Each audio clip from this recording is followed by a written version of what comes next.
The symphony orchestra performs as one powerful but sensitive instrument. The conductor, with hands, with arms, with his whole body, sometimes with just a glance, a frown, or a smile, plays this versatile instrument.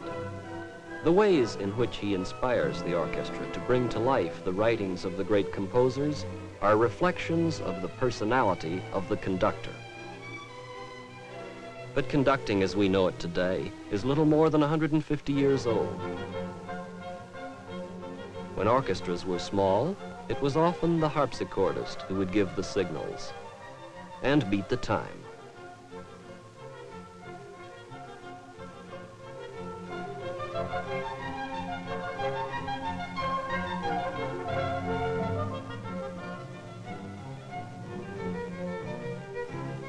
At times, it was the first violinist who gave the cues with nods of his head and with sweeps of his bow.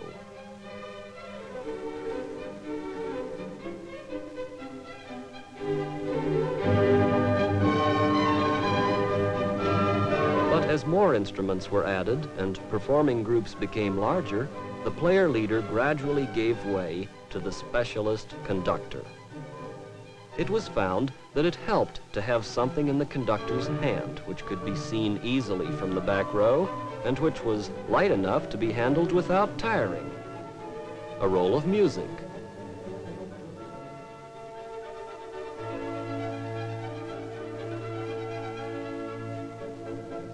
Or a stick with a handkerchief tied to one end. And so, by about 1800, the conductor with his baton took command of the orchestra. Whatever his methods, it is the conductor's function to communicate with the orchestra. His language is a sign language. Both the conductor and the players must understand the language. An important part of what he communicates comes from the score in which the composer has written the music and directions for playing. Thus, in a score, we always find the time indicated by the time signature which we see here. The 4 at the top indicates that there are 4 beats to the measure, and the lower 4 indicates that a quarter note gets 1 beat. The outline for the basic beats is given by the right hand. This Beethoven symphony opens in 4/4 time. It is conducted this way. 1, 2, 3, 4.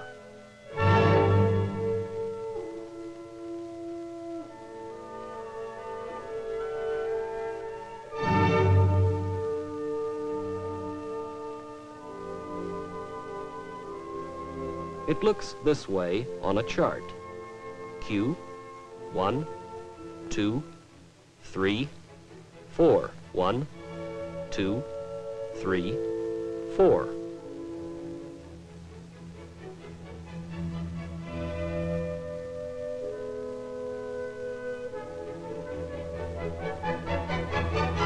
Here on the score of Brahms' Second Symphony is a 3/4 time signature, 3 quarter notes to a measure. Here, our conductor is beating this 3/4 time in a very precise manner. 1, 2, 3.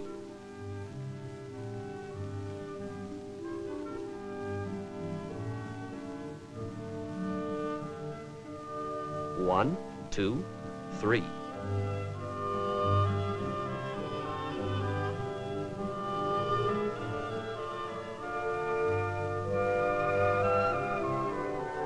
Actually, style will vary greatly among conductors.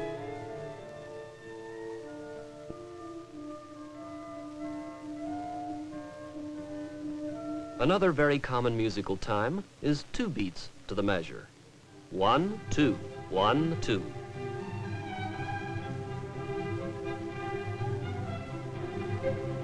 Let's take a look at it on the chart.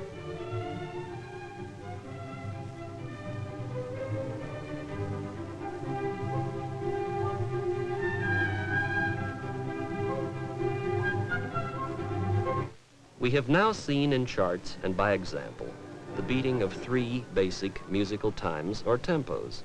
Other musical tempos are variations of these basic ones. If all a conductor had to do was mechanically to beat time, a metronome would do it just as well, perhaps better. But the conductor must do more than beat out time. He interprets and gives character to the composer's works. Let us watch our conductor as he conducts a portion of the final movement of Tchaikovsky's Sixth Symphony. Note how he uses his right hand to beat out the slow three-quarter time.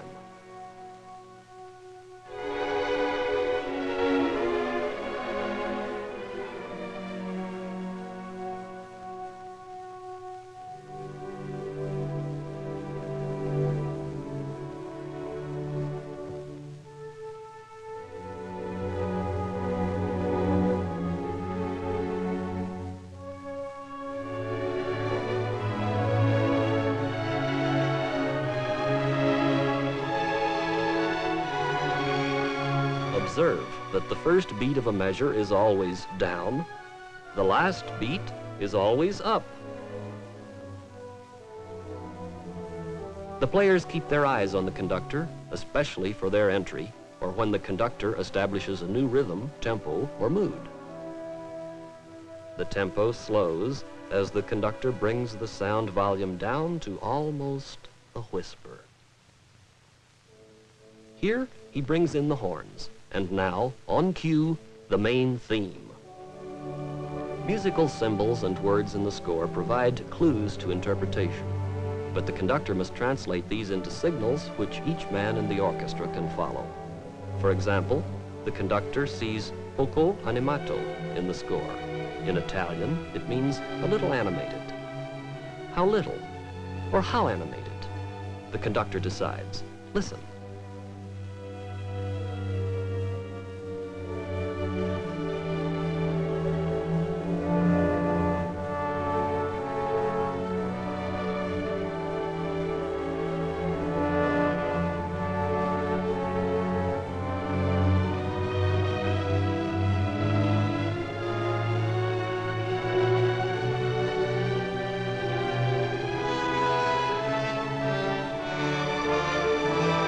And now, retenuto, broadly translated, retained or held back. Observe how the orchestra slows down and then regains the beat.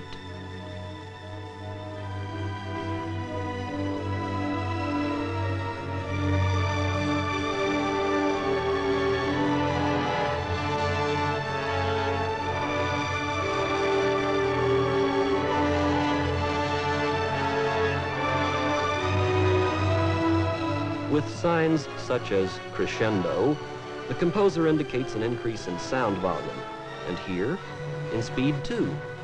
But how loud? And how fast?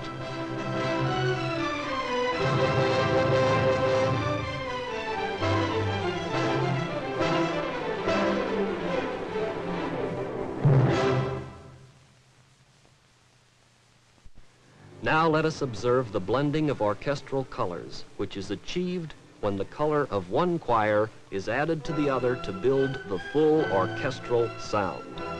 The conductor brings in any choir or voice in the way he desires.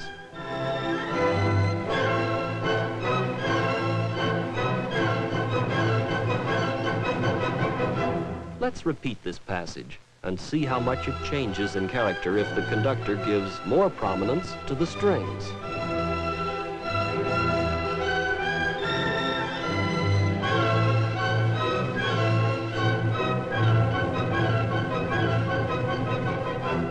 We'll try again. This time, observe the predominance of brasses.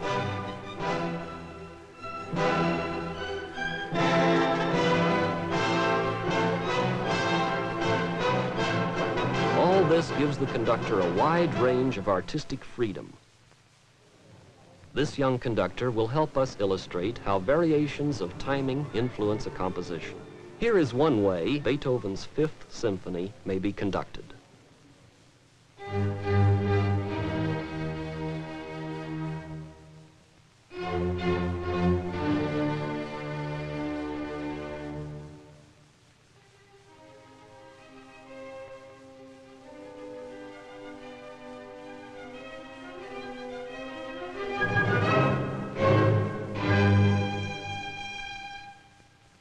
Now listen to this same passage conducted by another artist.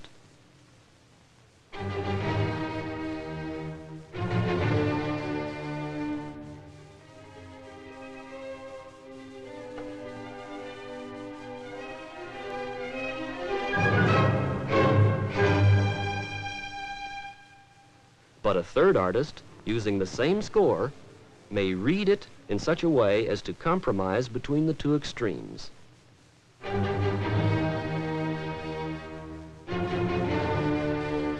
In each case, the tempo and the style have been determined by the conductor.